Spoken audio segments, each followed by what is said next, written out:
Chères Montpelliéraines, chers Montpelliérains, chers amis, je vous souhaite une très belle année 2020. À cette occasion, je vous présente tous mes vœux de bonheur, de solidarité, de fraternité et bien sûr la meilleure santé possible. Je voudrais en profiter pour partager avec vous qui êtes probablement aujourd'hui en famille un message sous le signe de l'engagement et du rassemblement.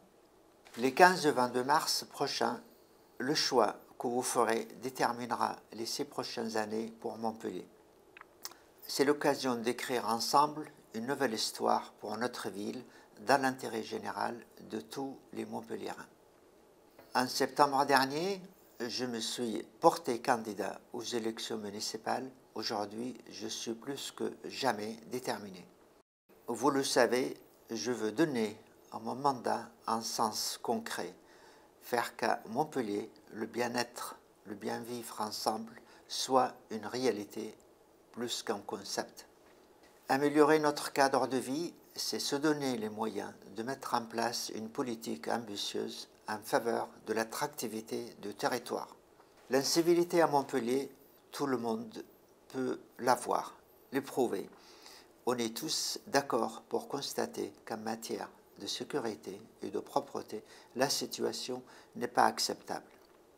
La dégradation de notre qualité de vie nous affecte au quotidien, toute l'année.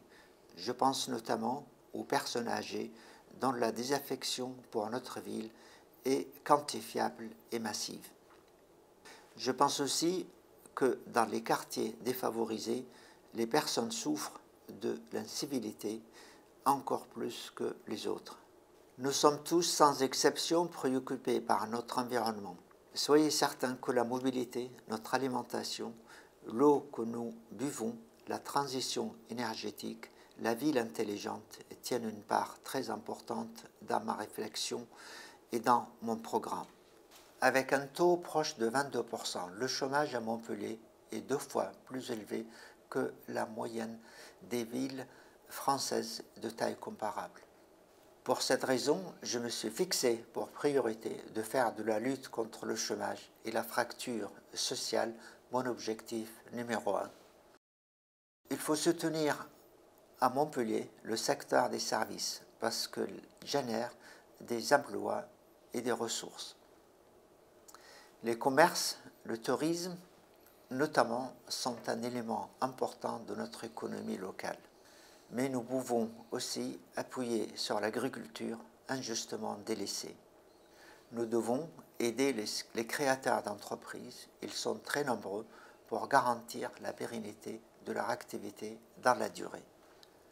Je veux par ailleurs préparer l'avenir de la fonction publique, car suite à la perte de notre statut du capital régional, un immense réservoir d'emplois locaux va être directement impacté.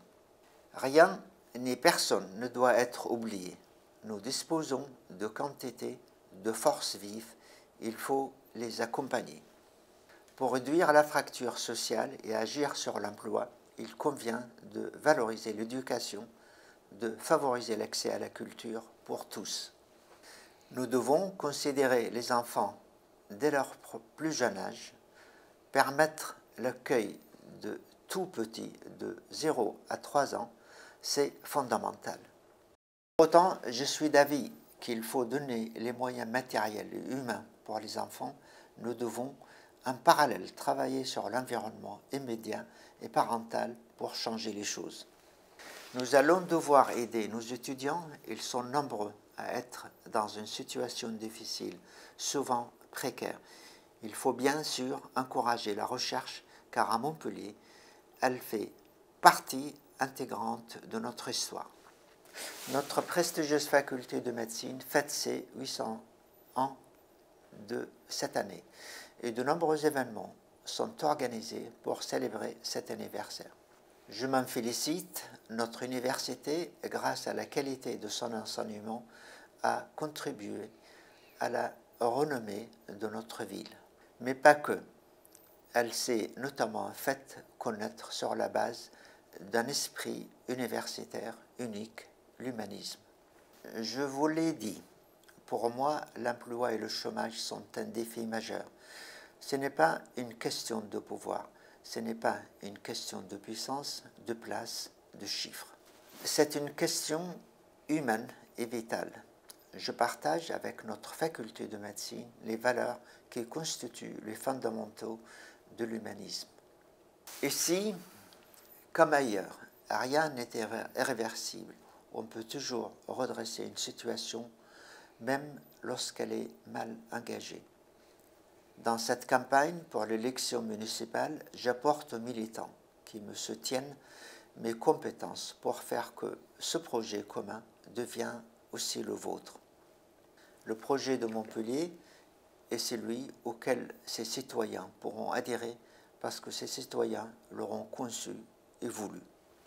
Avec une nouvelle méthode, loin du copinage et de la désinvolture, en mettant de côté ses égaux. Je ne suis d'aucun parti, je suis de Montpellier avec vous tous. Je nous souhaite une belle année